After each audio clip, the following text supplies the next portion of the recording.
Halo semua, kali ini saya akan membahas mengenai kelarutan dan hasil kali kelarutan. Saya Cahyani Untakinasih, nomor absen 8 dari kelas 11C. Tujuan pembelajaran yaitu memahami pengertian kelarutan dan hasil kali kelarutan. 2. Menjelaskan hubungan antara kelarutan dengan nilai KSP suatu senyawa. Ketiga, menentukan persamaan dan perhitungan KSP dari data kelarutan. Dan yang keempat, menghitung kelarutan massa zat terlarut dan konsentrasi ion dalam larutan jenuh. Kelarutan adalah jumlah maksimum zat yang dapat larut dalam sejumlah pelarut hingga membentuk larutan jenuh pada suhu tertentu. Lambang dari kelarutan itu adalah S yang berasal dari kata solubility. Satuan umumnya mol per liter dan gram per liter. Kemudian ada larutan jenuh, yaitu larutan yang sudah tidak dapat melarutkan zat lagi. Faktor yang mempengaruhi kelarutan, yaitu suhu, jenis pelarut, ukuran partikel, pengadukan, dan ion senama. Rumus kelarutan.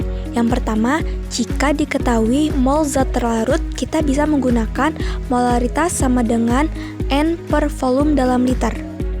Yang kedua, jika diketahui massa zat terlarut, bisa menggunakan rumus M sama dengan gram per mR dikali 1000 per volume dalam mililiter. Pengertian hasil kali kelarutan. KSP adalah tetapan kesetimbangan larutan jenuh elektrolit sukar larut. Semakin besar KSP, maka semakin mudah larut. Dan sebaliknya, semakin kecil KSP, maka semakin sukar larut. Selanjutnya terdapat hubungan kelarutan dengan KSP. Contoh yang pertama pada CaF2, di mana reaksi ionisasinya yaitu CaF2 menghasilkan Ca2+ plus 2F-. Sehingga persamaan KSP-nya yaitu sama dengan Ca2+ dikali F- pangkat 2. Sehingga kita substitusikan yaitu S dikali 2S kuadrat, yaitu menghasilkan 4S pangkat 3. Contoh yang kedua pada AlOH 3 kali. Langkah yang pertama kita mereaksikan ionisasinya, yaitu AlOH 3 menghasilkan Al3+ plus 3OH-. Kemudian kita substitusikan ke persamaan KSP yaitu S dikali 3S pangkat 3, yaitu 27S pangkat 4. Selanjutnya, rumus cepat senyawa umum.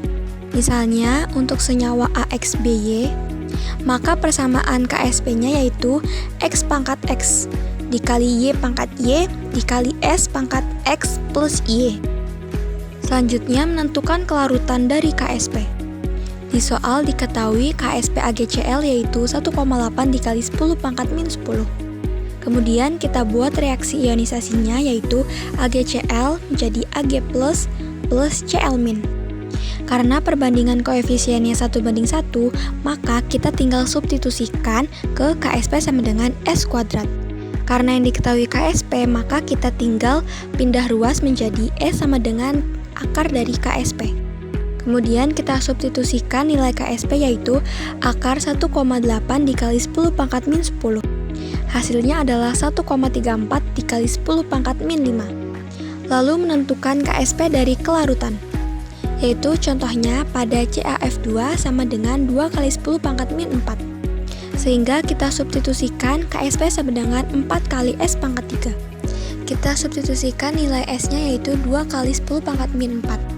Sehingga KSP sama dengan 4 dikali 2 dikali 10 pangkat min 4 pangkat 3.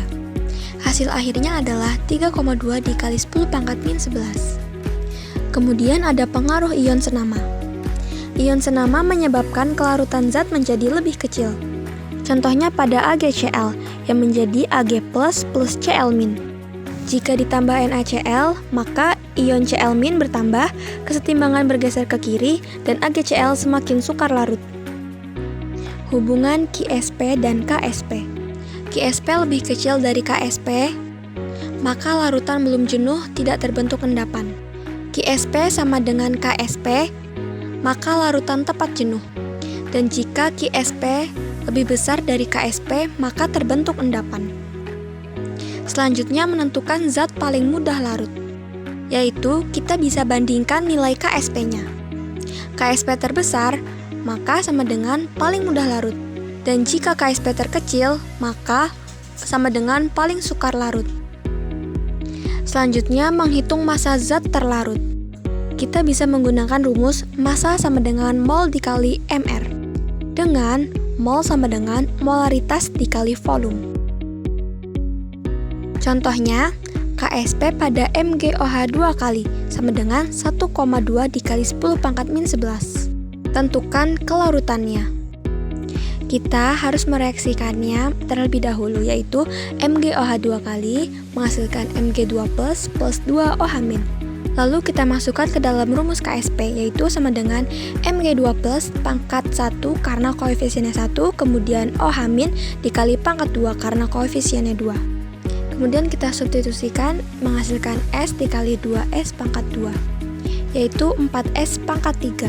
Selanjutnya kita substitusikan nilai KSP, yaitu 1,2 dikali 10⁻⁻11 sama dengan 4S pangkat 3. Kemudian karena ditanyakan kelarutannya, maka kita pindah ruas nilai S, yaitu sama dengan 3 kali 10⁻⁻12. Hasil akhirnya adalah 1,44 dikali 10⁻⁻4. Nah, kesimpulannya adalah yang pertama, kelarutan menyatakan banyaknya zat yang dapat larut. Yang kedua, KSP adalah tetapan kesetimbangan larutan jenuh. 3. Semakin besar KSP, umumnya zat semakin mudah larut. Keempat, hubungan S dan KSP ditentukan dari reaksi ionisasi senyawa. Dan yang kelima, konsep KSP digunakan untuk menentukan kelarutan, pembentukan endapan, dan pengaruh ion senama. Sekian yang dapat saya sampaikan, kurang lebihnya mohon maaf. Terima kasih dan sampai jumpa.